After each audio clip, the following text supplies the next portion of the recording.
Hello, I'm Michael Holmes, and today it's my great pleasure to talk to David Kong, Professor of International Relations at the University of Southern California.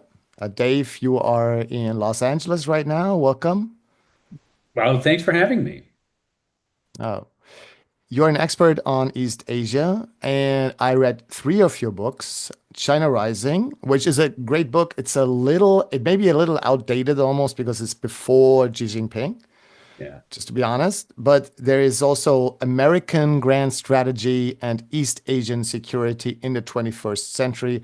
I think that's the book I would recommend first. Oh, And I want to ask you about that book later.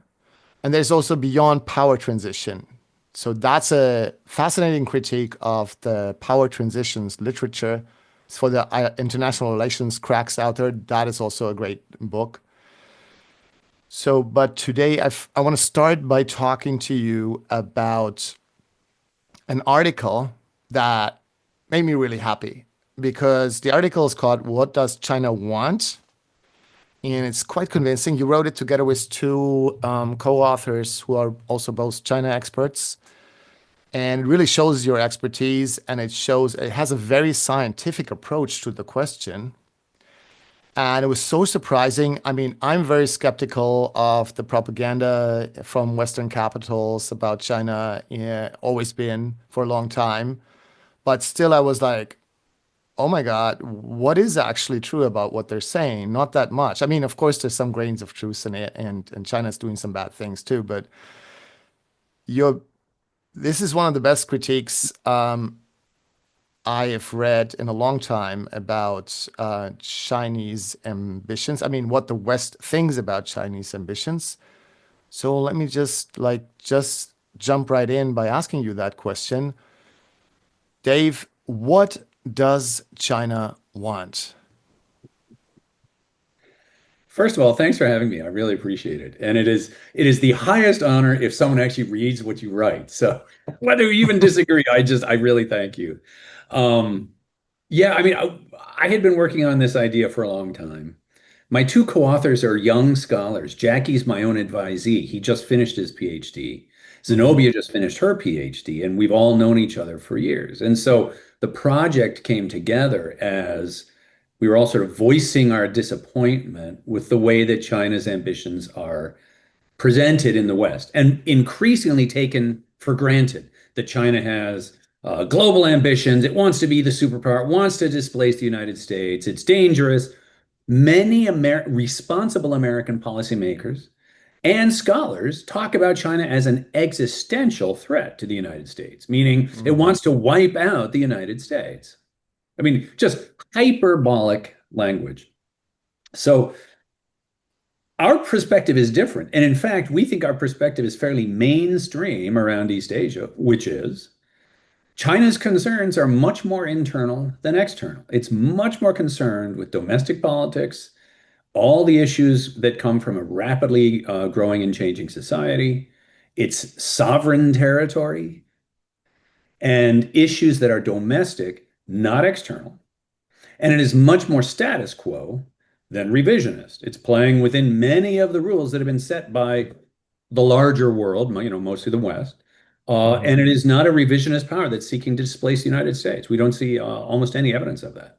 And so we wrote this article saying China's ambitions are much more lower or much more constrained than people tend to think. Well, you need to explain a bit more the rigorous methodology that you used. Because I said it's a quite scientific article, actually. It's not like speculation. Just Yeah. Well, okay. So one thing that actually bothered us for the egghead crowd or for the nerds out there mhm. is people have a tendency to key on one thing, one phrase from a Chinese leader, or maybe not even a Chinese leader, just some spokesperson or some professor in China, and then say, look, we know China's ambitions. And in fact, Mm. they tend to do two things. They tend to say, oh, look what that person said. China wants to take over the world. And when China doesn't say that, they say, we know how to read between the lines. We can read the tea leaves. China may Hmm. be saying nice stuff, but they don't really mean it. It's Hmm. very selective. And what we did, and what what I had started to do was I had started to read a couple of the books that are very important right now in particular American foreign policy making. I was very disappointed in the way they used their Chinese language sources. Both of my co-authors, their dissertations were involved in actually measuring and counting what China says. So Hmm. you don't Wow. cherry pick a selected quote. But they said, for example, and what we did in the article is we tried to be as systematic as possible. So, how many speeches has Xi Jinping made? How many times has he mentioned the US? What does he talk about in all of those speeches? And we Hmm. counted it and we measured it, and we can show overwhelmingly that when, for example, Xi Jinping talks about the United States, it's about cooperation and working together, and it's not competition, and we want to take over the US. When they Wow. talk about, for example, excuse me, when there's the PLA Daily or some of the top Chinese, the most authoritative Chinese sources, we have literally about 20,000 various articles where we look at what they talk about. And overwhelmingly, it's cooperation, it's economic, it's not about taking over the United States. And so we are able to actually say we've read this stuff and we've counted and measured it. So we're trying to be much more careful than simply confirming what we want to find. So basically, for our viewers to understand this, you looked at you used like AI also, I think, for that. Not necessarily AI. What it is there's a bunch of uh, statistical techniques that you can use. Yeah. And what they are is, for example, what we did is we took all of Xi Jinping's speeches, probably the easiest way to talk about this. Yeah. And then you say, when he mentions the United States, how many, within 10 words before and after, Yeah. what are the phrases that he uses? And computers can count that up way, way faster than if we were doing it by hand. So it's not AI, but it allows computational techniques that allow us to take and what we call scrape these articles and then see what are the common phrases. And then the computer will go through and say, and sort of lump them together and say, these are the 10 most common themes that run through the speeches. Here's the order they come in. And that's only able to be authoritative when it's Hmm. hand coded. When we took a certain smaller number of those speeches and hand coded them, we read them and then hand coded them in order to compare to what the computer did. And you go back and forth, and you can then develop these what large language models, they call them, a bunch of computational techniques that Hmm. allow you to figure out what people are talking about sort of systematically. And you Are did they this positive for phrases? Are they negative phrases? and you did this for the most important leaders of the Chinese Communist Party and the most important newspapers, basically. Yes. Basically, right. And so here's the thing. We're actually writing a book, which I should shamelessly self-promote. Oh, Um, please. Yeah. because in the article itself, which was a long article, it's probably 16,000 words, Yeah. really had to squish even that what didn't allow us to. We talked about a couple of the main phrases.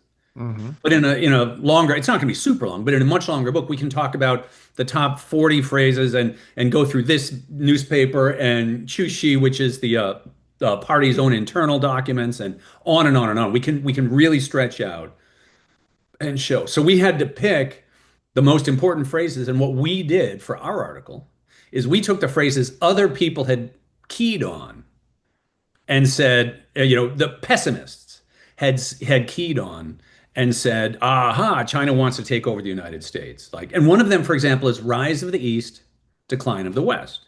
Yeah. Okay, this is a phrase that has been used sometimes by Xi Jinping, sometimes in PLA Daily, Hmm. and in DC, in Washington, D.C. particularly. People have said, aha, they're going to try and take over. They want to Yeah. blah, blah, blah. And we show fairly systematically that the Hmm. context that's used in is not in a challenge to the United States, but in Hmm. thing it started basically with the financial crisis of 2008, which was a massive issue, right? This was not, we talk about the decline of the West. And Hmm. it's not used as a aspiration. It's used as a description of what is happening sometimes in the world, right? Yeah. And so which that's what, everybody agrees on. Everybody yes, agrees I that mean, the there's East is not that rising. much disagreement about the thing, but Right. it's not a phrase of ambition. Yeah. It's a description of the world, and that's what we tried to show. And of course they like it because they are rising. But I mean, of Yeah, course. yeah, but But that's it's different. not a.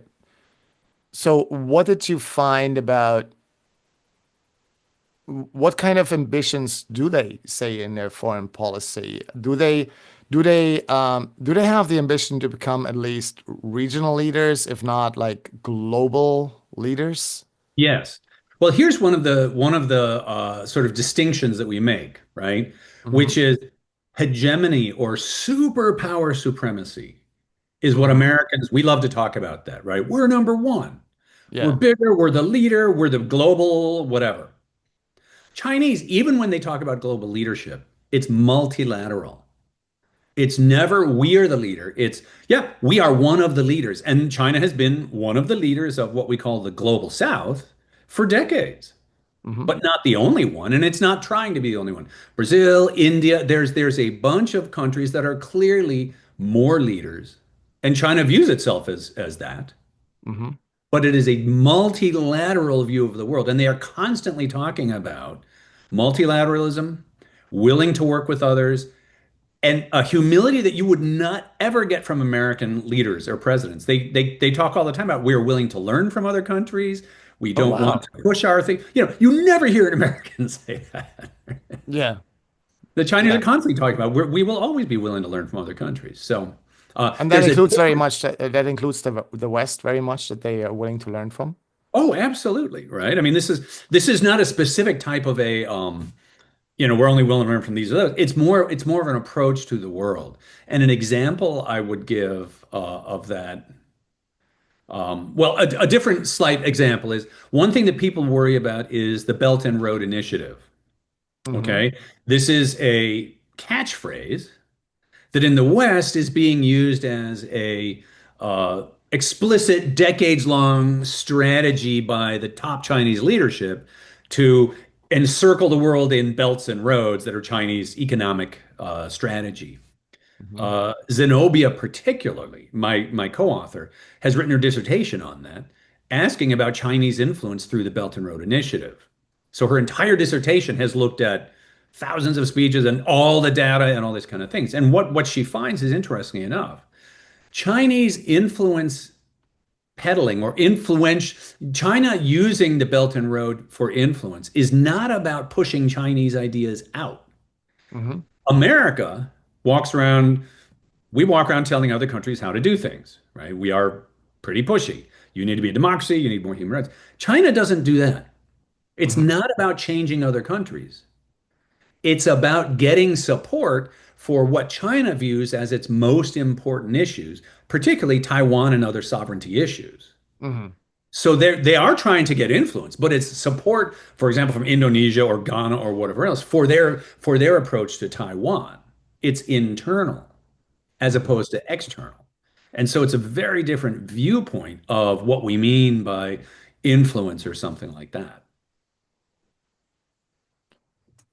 Yeah, but besides that, you don't, are there any quotes by Xi Jinping or the leading, the most important figures in the Communist Party or the most important media outlets suggesting that they have some sort of hidden strategy? I mean, maybe they're not that open about it. Maybe they're hiding it.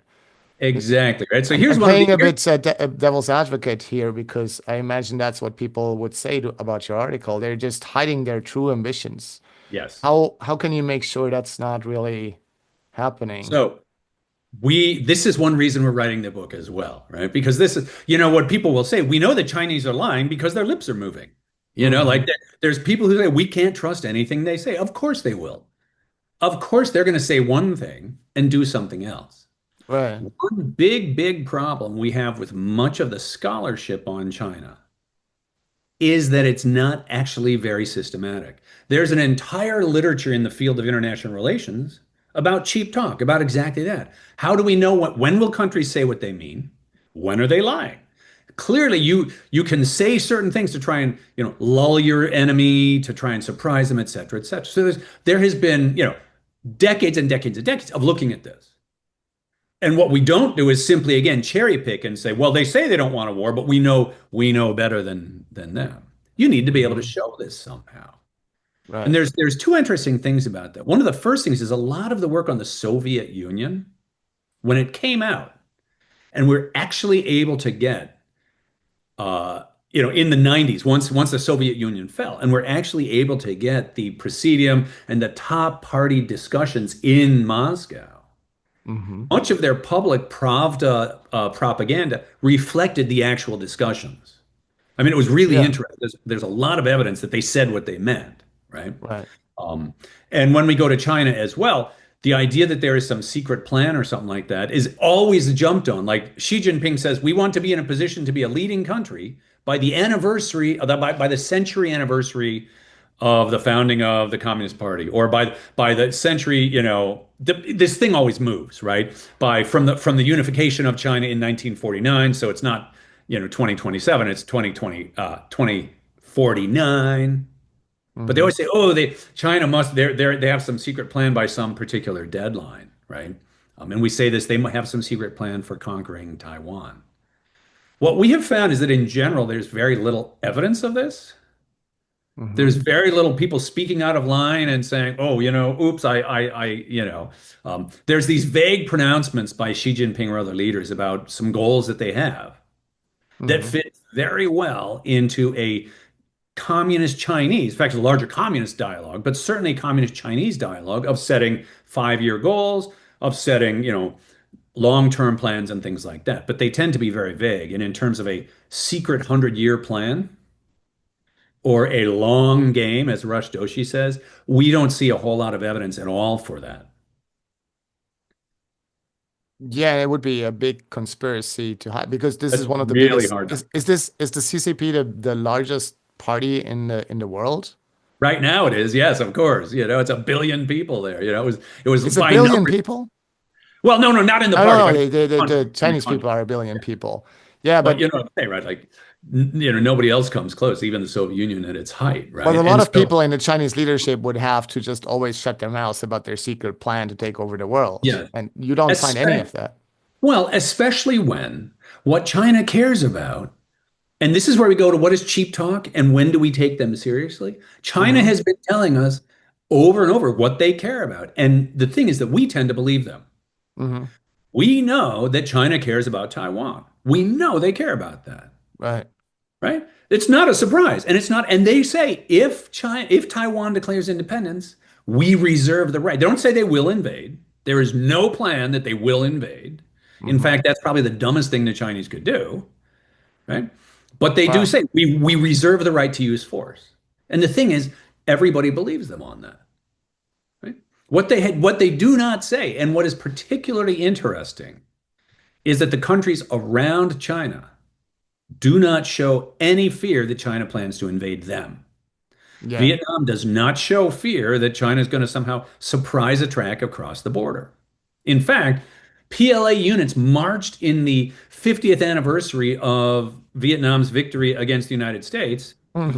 This May, PLA units marched in Hanoi with the you know this is not they're not defending the border against China, right? They're Yeah. working closely together. Uh, No, that is your book. Correct me about the title because it's very long. yeah. American Grand strategy. American Grand Strategy and East Asian Asian Security in the security. I know it's a 21st it's an century. egghead. It's a boring title. I know. So what what you show in that book is that all the major countries in East Asia are not that concerned about China's rise. I mean, they have their issues, what you show, and you talk about all of them, Yes. usually considered by both sides to be like, I mean, I wouldn't say minor issues, they are important issues, but no one is seriously considering war. Yes. With That is like with with Taiwan being the one big exception. That's what I take away from all your books and articles that basically a lot of things that the West talks about China is just absolutely internal, like Xinjiang, Tibet, and Hong Kong. mhm. So the West can not do much about that. And by the way, when I was in Hong Kong, I interviewed Joshua Wong, the democracy Yeah, leader there. And I told him, like, let me be honest, I think you made two big mistakes. And I have a lot of sympathy for the democracy movement there. But I said, A, you use too much violence. I mean, what do you think? You're up to China. Like, are you like your only chance is nonviolence. You have to yeah, you're win the not going to win moral that one. battle. And the Yeah, other one is to align yourself with the West, with China's enemies. Come on, you should have said like this is our battle, the Chinese battle, the Hong Kongese, if you want, like. And he was irritated by that. Of course, he didn't say, "Yeah, okay, you're right," but he was, and he liked the debate. Actually, you have to say. What I'm sure. saying is like these are definitely internal issues, and then you have like the countries in East Asia, Japan, South Korea, Philippines, Vietnam, Indonesia, Thailand.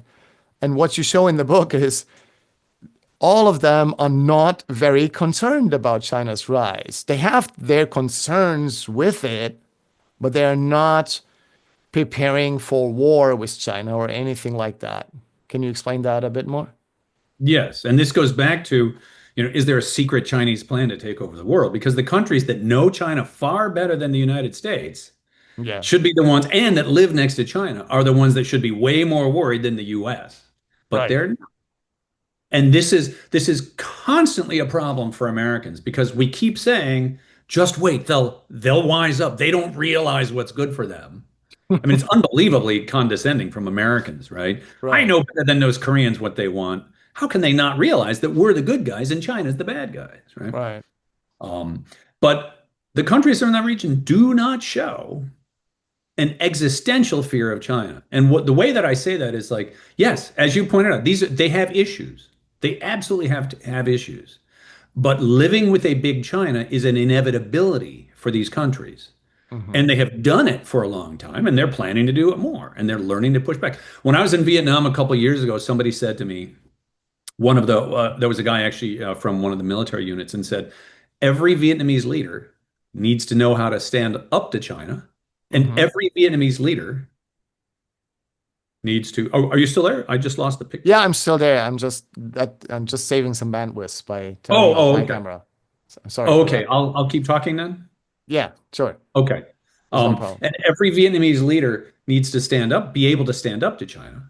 And Hmm. every Vietnamese leader needs to be able to get along with China. Hmm. And if he can't do both of those at the same time, he shouldn't be the leader of Vietnam. And that's probably the best way that many countries think about it. Yes, you have to push back on China. Yes, there's Hmm. issues, and China can be a bully, but they're not worried about China invading them, conquering them. And Taiwan is different because the Chinese will tell you it's no different at all from Xinjiang or Hong Kong. That's an internal issue. Hmm. And the thing is, every other country in the region agrees with China on that. Like, Hmm. if you, I was reading an opinion poll in Korea just a month or two ago, and they said, if there's a war over Taiwan, should Korea get involved militarily? Like 5%. Nobody wants, that's not our problem. We're not getting involved. Should we lend support is well below 50%, meaning just sort of rhetorical support. Koreans are, that's not our problem. A better example of that is after it's coming up on 3 years now, but Nancy Pelosi, a top US congresswoman, Hmm. went to Taiwan in 2022. It was a big deal because she's sort of showing support for democracy and everything else. Well, Hmm. literally in the next day or two after that, every single country in the region came out and publicly reaffirmed the one China policy. Vietnam, Philippines, Hmm. Japan, India, ASEAN as a whole, every single country came out and said, there's one China, not our problem. You guys sort it out. Hmm. Not a single country came out and said, yay, democracy, Taiwan should be independent. And that shows that this is different. Countries don't view China's policy towards Taiwan as a precursor towards them because it is different. That is a Chinese issue, whatever. Americans view Taiwan and say it's just another country. If China invades Taiwan, it's an example of what they're going to do to the Philippines or something like that. We have multiple people talking about China invading the Philippines. It's like, no, nobody in the Philippines actually thinks China is going to invade. They disagree about some stuff, but they're not worried about their survival. So countries in the region are not acting as if they were. Okay, so basically what you show, and I think very convincingly in your books and articles, is the one big problem. Of course, there are many like minor or like, there are many problems with China, of course, as with any other major power. But the one big issue is basically Taiwan. Yes. So can you can you give us like a very short introduction, like about Yeah. the history? And this is related to the century of humiliation that is, I think, extremely important for Chinese people and the Chinese leadership, and that people in the West should really understand because basically, we, the West, have done a lot of harm to China for 100 years in modern history. Not only us, but also Japan, which in the beginning of the century of humiliation was allied to us. Later, it was our enemy too. Yeah. So, and how is why is that important for understanding the Taiwan problem?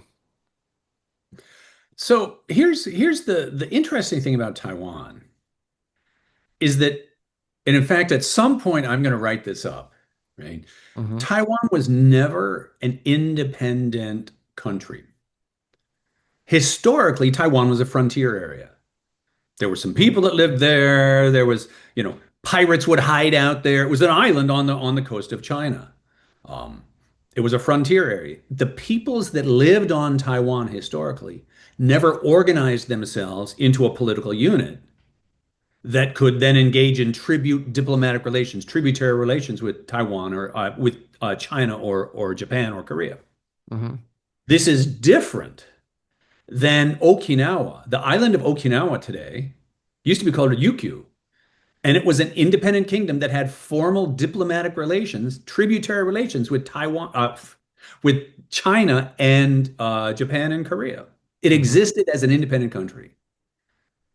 In the 1870s, the 1880s, Japan conquered the Ryukyu's kingdom, incorporated it as Okinawa, a prefecture, and it is now Hmm. part of Japan. And it's Hmm. never going back. Taiwan was always a roughly Chinese frontier area. There's no dispute about that. It was sort of some frontier area. In the 17th century, in the 1600s, some remnants of a battle of the Ming Dynasty in China, they fled to the island and there was fighting back and forth. In 1683, the Qing Dynasty began to administer the Taiwanese island as part of Fujian Prefecture. So for the last 400 years, it's been administered as part of Chinese territory. Hmm. It was enclosing a frontier area the same way, for better or for worse. The Americans moved westward and started to turn frontier areas into US territory. We're never giving it back. Hmm. That's what happened in Taiwan. But there was no formal government there at all. Japan stole it in 1895. There was a treaty after a war. We quote in the article, and we're going to quote more of this, that what the Qing dynasty ambassador at the time said to Japan in 1895 is, if you take Taiwan, you cannot take Taiwan. Taiwan is part of China. If you take it, our countries will have problems for generations. Hmm. And he was right. He was right, right? In other words, the idea that Taiwan is a part of China is not new. It is centuries old. Hmm. And that's the way the Chinese view it. We don't have to agree, but we should know that that's the way the Chinese view it. And so, going through a lot of history, the US said in 1943 at the Cairo talks during World War II, Taiwan will go back to China. Nobody disagreed with that. Up until the 1990s, both nationalists and communists fighting for control of all China agreed that Taiwan was part of China. Hmm. It's only with the coming of democracy in Taiwan that you could have people who would vote to say we don't want to be part of China. So the issue of Taiwanese independence is actually very new. But Hmm. the issue of Taiwan being pulled from China is very old and has been there, and the Chinese have not liked it. In the 1890s, they didn't like it. So this is not a new issue by a rising Chinese PRC government. This is a literally from the Qing dynasty, if not the Ming dynasty to the Qing, to the Warring, to the KMT, to the PRC. This has been a Chinese issue of getting Taiwan back. And we don't Mhm. have to like it, but that's the way, excuse me, that's the way they view it. And I think we do ourselves a disservice to view it without understanding how Chinese view this thing. And I think what drives me mad about this issue, what almost no one ever talks about in the West, is that in the first decades of Taiwan after the Second World War and the Chinese Civil War, basically what happened is the Kuomintang claimed like that Taiwan was part of China and they're gonna reconquer all of China from the communists, come back, and Taiwan would just be a province, and they brutally, like quite brutally repressed the people in Taiwan who disagreed with them. So basically you already had an invasion of Chinese forces of Taiwan and then the brutal repression and dictatorship. Yeah. But it was by the Kuomintang with the strong support of the United States. And that may be confusing for people who hear this the first time, but I visited the torture chambers, the Oh, Museum I for know the them Torture all. Chambers in Taipei and in the capital of Taiwan, and the people still remember that.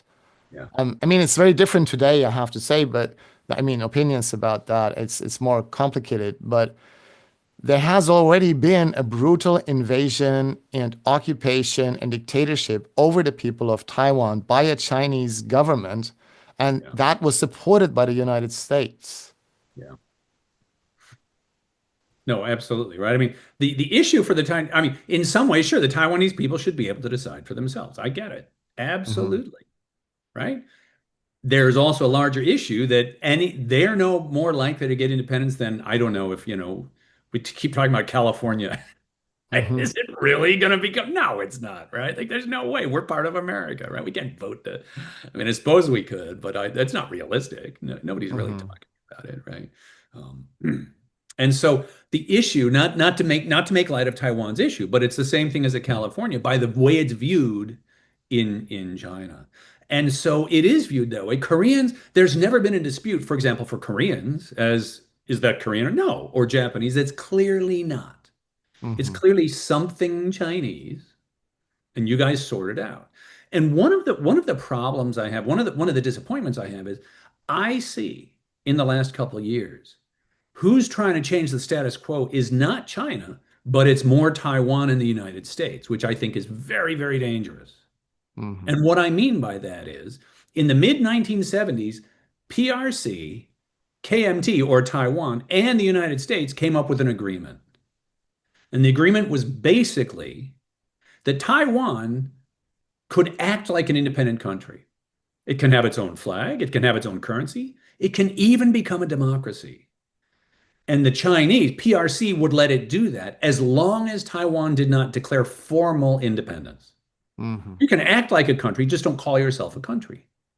And the United States said, all right, we don't agree. We understand that you, China, think that it's one country. We don't even necessarily agree with that, but we understand that's what you think. Just Hmm. don't use force. Just don't invade Taiwan and we'll be fine. And China said, just recognize that it's ours, recognize that we see it's one China policy, and then we'll be fine. That agreement, which is we all disagree, but we agree to disagree, has allowed China to get rich. It's allowed America to trade with both countries and get rich. It's allowed Taiwanese to get rich and become a democracy. Hmm. Why would we change that status quo? It's Hmm. working well. Kick the can down the road another 40 years, right? Given the alternatives, why are we changing the status quo? I don't understand that. And this goes, I remember a conversation I had with a young Chinese man that was actually in El Salvador. It doesn't matter, but he said like, look, I tell you a secret. I believe that Taiwan should be part of China, but I'm not willing to go to war over that. I yeah, want good relations. I want to make business. I want to make money, and I don't care. And I think most people in Taiwan would actually like to be independent, but they're not so honest about it. So, and I think the vast majority of Chinese people think like me. So if you just shut up about it, if you just like keep it the way it is, everything Yeah, is gonna be fine. We're just yeah. gonna like continue like this. It's a bit like hypocritical. We say like, it's part of China. But it's not And really. we play Yeah, this game and nobody, but if you offend us, if you provoke us, yeah, if you push for for Taiwanese independence, then we may actually go to war. And I will, in the end, will fight in this war because I do yeah. believe it's part of China. So I was like, do you think this young man, I mean, was just some young man Just from some. China, but do Yeah. you think that is sort of the attitude? Was he telling me a secret? No, I mean, it's not really that much of a secret, right? But it is, but I think that's a prevailing opinion is that most people in China view Taiwan as being Chinese. Mm-hmm. They're not willing to let it go, especially if it's because America's hectoring them and insulting them. Mm-hmm. But nobody really wants to start a war. And in fact, here's something that I try to point out, and I hope your listeners are still paying attention. If you take two of the most intractable issues on the globe today, we Mm-hmm. have the North Korea issue and the Taiwan issue. If you compare those two issues, the Taiwan issue has made so much more progress. Mm-hmm. The countries are open. You can travel to each other. You can invest. They can call. I mean, the Right. North Korea is a tragedy. I mean, my family's from Korea originally, right? Like, I can't go visit where my father was born, right? Nothing has changed on the Korean Peninsula since Mm-hmm. 1945. The Taiwan issue, so much has changed in a positive direction, and nobody got killed. Mm-hmm. Why do I truly let it go that way, and I think everybody will be better off, right? And That's truly my policy recommendation. and what is a very impressive fact is what you especially analyze in your book, American Grand Strategy in East Asian Security in 21st Century, is that you say North Korea is the only country in East Asia with a high percentage of its GDP going to the military, and even Taiwan is not is not doing that, which is so weird because if our conversation about Taiwan would be correct, and you would expect them to have very high military spending, like 20% of their GDP, 30% even maybe. But it's like, what is it, 2% right now? Yeah. It's actually down over the last uh, 10 or 20 years, right? And this is a great point, and thank you for bringing it up. North Korea spends about 20 to 25% of its entire economy on the military. Right. They have said, we're going to go down swinging. You want to start a fight? We're going to fight. That's The the way, their Taiwan, only way to survive. and it's the only way to survive. And you know, we believe them. This is why we don't attack North Korea. Yeah. Right. Taiwanese have reduced the size of their military over the last 20 years. The military spending is, I think, below 2% of GDP now. So it's in roughly in line with European defense spending. And most of East Asian defense spending is below 2% of GDP of the economy. Taiwan clearly does not see a military solution to its existence, right? In other words, as you said, if they thought that they were going to fight and defend themselves, they would be spending 20%. But the solution to Taiwan's existence is not military. It's not going to be America with aircraft carriers and fighting a war over the Taiwan Straits. It's going to be political and diplomatic. And I wish American policymakers and scholars would spend more time thinking about diplomacy and politics, integration, trade, the environment than they do salivating over the latest war game about how we're going to fight over Taiwan. Yeah. Americans overwhelmingly think in terms of military for our foreign policy, and that's not good for us, and it's not good for the region.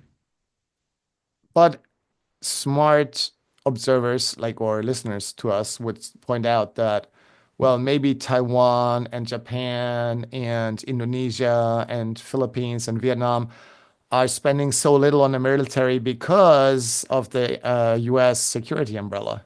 Yes. Because they're free riding on the US, and that just shows that the US empire is necessary in Asia. Yeah. Right. Well, two things about that, right? The first one is, and I say this all the time, right? Mhm. There's only some countries that can expect the US to defend them. Vietnam, I think anybody in Vietnam who thinks the US is going to get involved in a fight between China and Vietnam, I'm not sure you could find anyone out of the 100 million people in Vietnam who actually Of think that the course. US will help them, right? There's Yeah, no way.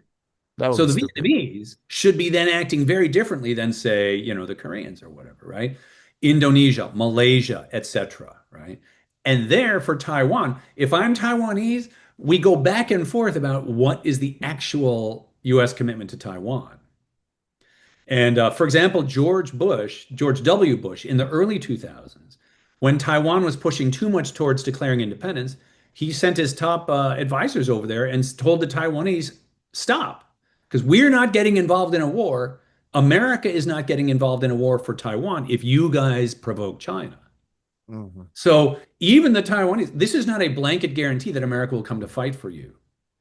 And let me point one thing out, and then I'll jump back to everything here because I don't know anything about Ukraine. I truly don't. I Hmm. get asked all the time about what are the lessons that China's learning about Ukraine. And I say it's not the lesson that China's learning about Ukraine. It's the lesson that Taiwan should learn about Ukraine, which is that the United States is very cautious about getting involved in a major war with a nuclear armed superpower that is not central to American survival. Hmm. You may do a lot of stuff, but we're very cautious about Ukraine. We're not going to get involved nose to nose with Russian nuclear weapons, right? If you're Taiwanese, that's a huge leap of faith that the United States is absolutely going to come to your aid when it's clearly not central to American survival and you're thinking about a nuclear war with China. So I'm not sure how much, how reliable that, if China invades US, sure we'll fight, but are we really going to get involved in a nuclear exchange? So So I think that, yes, America might be providing an umbrella to some countries. Clearly, it's not providing it to other countries.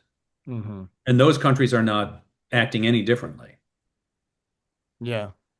Oh, by the way, as like there's always this comparison between Ukraine and Taiwan, but in one way they're complete opposite, and people don't notice that because I noticed when I talked to Russia hawks and I said, well, I think that the vast majority of people in Crimea would like to join. They like to join Russia.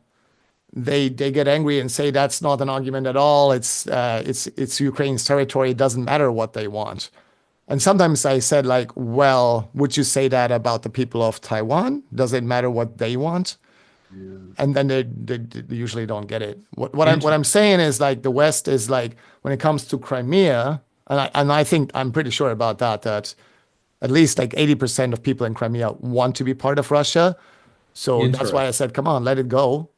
Yeah. Um, but when it comes to Taiwan, it's considered to be like the fact that it's has been Chinese territory for hundreds of years before the Japanese imperialists took it away, and then it got basically stolen from China again with the help of the Americans. Like here they say it doesn't matter at all, and all that matters Yeah, is but the there it's like, opinions yeah, of like it's just a contradiction in their that's right. moral philosophy. Self-determination here, but not there. Yeah. Yeah. Yeah, and I wish it would be self-determination everywhere, by the way, Yeah. but it's the Yeah. world is not according to my wishes. Well, I mean, what the article that I would write would be about Hawaii, Okinawa, and Taiwan. Because Hmm. Hawaii was an Yeah, independent kingdom until the 1890s. yeah, They have a very good argument to be independent. Now, there's probably practical reasons that Hawaii wants to be a part of the United States, right. but they have very good reason to say we should be an independent kingdom. So, And the anyway, people of Puerto Rico still can't vote in the Puerto United Rico, States. yeah, Come American on. Samoa, there's a lot of So gray and areas. and Yeah. I think there may come the day when the people of Puerto Rico can decide whether they want to be part of the United States or independent. That may come soon, but I'm pretty sure it would not be a help for the people of Puerto Rico if China would support their independence struggle. That is true. That is true. Please don't do that, China. You're not Yeah, they should be the helping. 51st state. Anyway, that's a different subject. Yeah. Yeah. I have a question. Like, you know so much about the thinking in the Chinese leadership and among the Chinese people. How important is the AI arms race? Can you give us an Yeah, impression? I know you wanted to. I don't know much about AI. I'm really But sorry. how much do they talk about it? Does it come I up? mean, everybody, in sort of tech, economic circles, I mean, this is all that we talk about, right? Like the discussion right now in the United States is how much of the stock market, which has been doing great up Yeah, until the last day or two, is an AI bubble, right? AI spending is outdoing the real estate bubble of 2008, is what analysts are saying. So everybody's focused on it as an economic um, tech issue, right? Is this really true? Are we using too much energy? And people talk about it in China as well. They're trying to do their own deep seek. But in terms of relations to the United States, I really can't. I don't. you don't You're know. of my expertise, and I would be doing you a disservice and your listeners a disservice if I tried to talk about something that I truly am not qualified to talk about. Because I heard someone say that China will not invade Taiwan because they know that they first have to win the AI arms race. Is there any indication that's how they think? No, I mean, that I can talk about. It's always easy to talk about those types of things with regard to Taiwan, which again shows why we're sort of missing the point. When I Hmm. think about AI, I think about business and tech and stock market bubbles and, chat GPT and how do we teach my students, Hmm. right? I mean, we have to do things differently now, right? I mean, we have to, we're going back literally to to literally handwritten oral exams because that's the only way we can know that they're doing it, right? So I'm talking to my students, right? We're going back to 1890s. Uh, Hmm. but that's when I think of AI. When I think of Taiwan, we talk a lot about how can we deter Taiwan? How can we blah, blah, blah. Here's what I am absolutely convinced of. None of that stuff. If Taiwan declares independence, it's not about deterrence. This is not an issue where the Chinese leadership, whether it's Xi Jinping or Deng Xiaoping from 30 years ago, are going to make a cost benefit analysis. No, it's like if this is an existential thing for China, and I actually don't think they will invade. That's the least of their strategies. There's so many other strategies that can make it very, very difficult for Taiwanese people, but they will respond. I Hmm. don't think there's any deterrence there in terms of Taiwan. It's just simply what is the way that China will respond, and it won't be some big Normandy D-Day invasion over the beaches, Hmm. right? But there are plenty of ways that China can make it almost impossible for Taiwan to continue to exist in its current form if they decide to declare independence, and I think they will. I absolutely think they will. I think we should Blockade, be. missiles, whatever, I think we should be very aware of the fact that like dignity and pride plays a role in international relations for all the sides involved. I can say that also from German history. Dignity played a huge role when they said like you have to admit that World War One was all your fault, which wasn't Yeah, true. yeah. It really pissed off Germans, and well, I'm not excusing anything that happened No, later, no, but but I know it certainly led. Yes, absolutely. yeah, The it great. really because like when somebody points the finger at you, say it's all your fault. Like people's reaction is usually, wait a minute, and it gets you We angry. want you to grovel, right? Yeah, and That doesn't so usually go well. and I think that is the psychology is very important to understand. And here's I want to get back for a moment to the century of humiliation.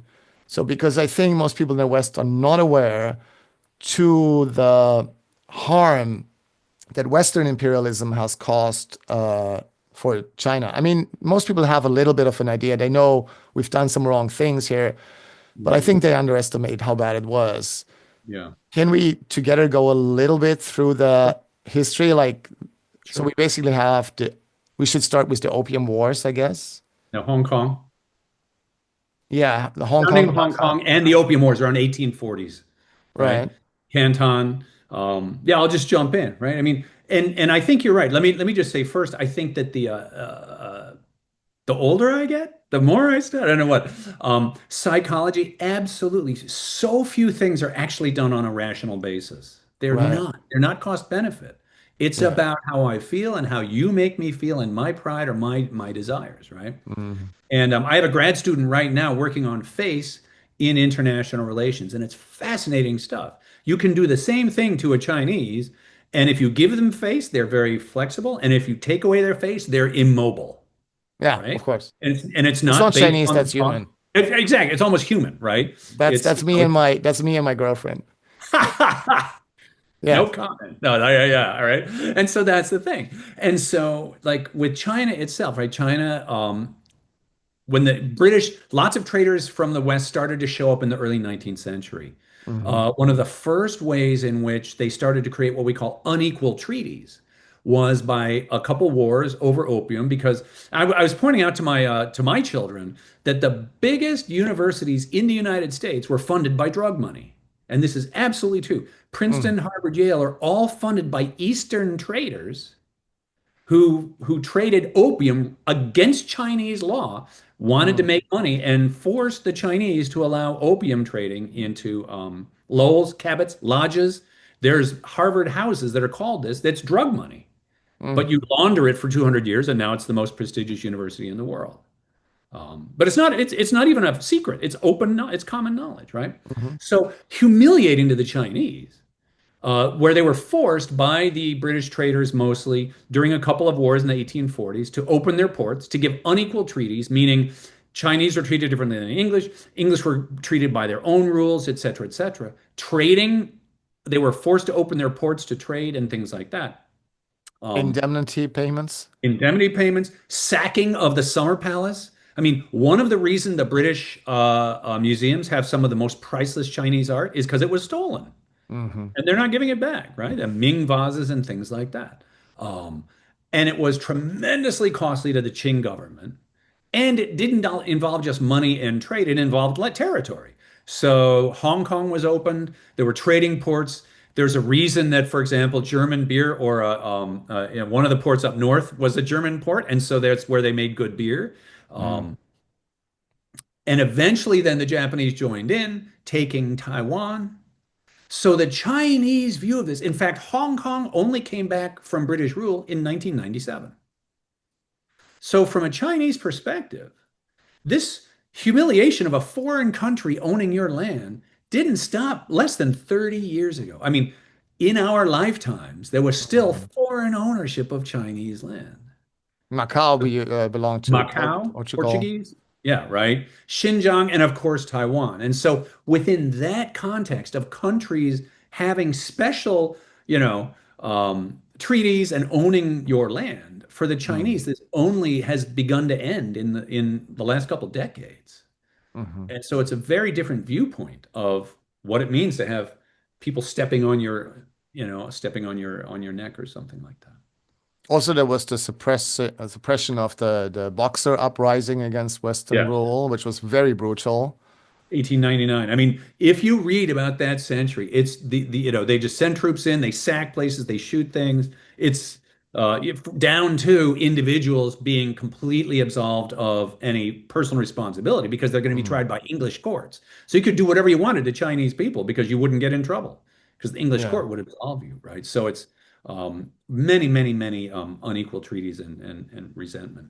And Now I in have the to go in a begin, couple minutes. I have to go in a couple minutes. Sorry. all right, cool. In the beginning of Japanese imperialism, Japan was actually an ally of Britain and the United States, right? Yes, yes. They joined in on the unequal treaties. Japan was trying to be considered an equal great partner Hmm. of the Western countries. And Japan around 1900 is actually very interesting. Japan is the first non-Western country to beat a Western great power in a war when they beat Right. Russia in 1904, right? The Yeah. first non-Western country to industrialize, Hmm. Mitsubishi and everything else, right? But they still weren't admitted into a club because it was a racist, is a European club with America allowed, and nobody else is allowed to be considered a great power. But the Hmm. Japanese tried. They took territories, they became a colony, they became imperial power, and then ultimately they ended up fighting the United States or everybody. But And um, then what is very important is the U.S. And Western support for Chiang Kai-shek in the Chinese Civil War, and then with the taking of Taiwan. yes, Can you say a little bit about that? Because my impression was like that, well, in hindsight, I mean, Mao Zedong was in many ways also a really bad leader, but Chiang Kai-shek was, I mean, is it fair to say that he was very corrupt and sort of like a fascist Oh, absolutely. authoritarian? Like, Just brutal, right? I mean, nobody looks good from that era. yeah. Mao was open to American support as a communist because he was fighting a civil war Hmm. against against the nationalists. The Americans supported the nationalists because we don't like communists. So we supported Chiang Kai-shek. Yeah. Both were really awful. They put aside their disagreements while they fought the Japanese, and then they went back to fighting each other. And Chiang Kai-shek lost, fled to Taiwan, and as you said, claimed he was going to reconquer all of China, right? But the KMT, the United States backed the KMT and recognized it as the leader of all China in the 1930s, I think 1935, um, while there was this bitter civil war going on in China. So I'm very Yeah. sorry to get off in about a minute or so. It's been Okay. really, But basically, what people need to understand is that plays a huge role in China today. With this conflicts with the West, they think about the century of humiliation, the things we just talked about. yes, absolutely. How they Right. were humiliated by the West and by Japan, and how they're rising up again, not to dominate the world, not to No, there's a dominate lot of even the pride. Totally. region, just to reconquer the territory that they think is rightfully theirs. Justifiably proud of the accomplishments that the Chinese have made over the last 100 years. And yes, the American role, the Western role in most imperialism around the world is not that positive, right? And certainly not in China. They don't view it as this was benign U.S. traders, right? This was actually very brutal. It actually seems like how do you call that? Projection that when the West talks about what China is supposedly its ambitions are, it's like, yeah, that's what you did. Like when you became the most powerful nations on the planet, you conquered the rest Yeah. of the world. But China is not doing that, and because it thinks it's actually wrong to do that. Yes, I would agree 100%. All right, Most of what we say about China reflects our own fears and our own preconceptions. Absolutely. we're back to psychology here. I know we are. Thank you. I do have to go, but thank you so much for having me. Oh, thank you so much, Dave. It was a great pleasure, and we learned so much. Thanks. And let's hope for peace. Yes. Bye. Yes. Okay. Bye.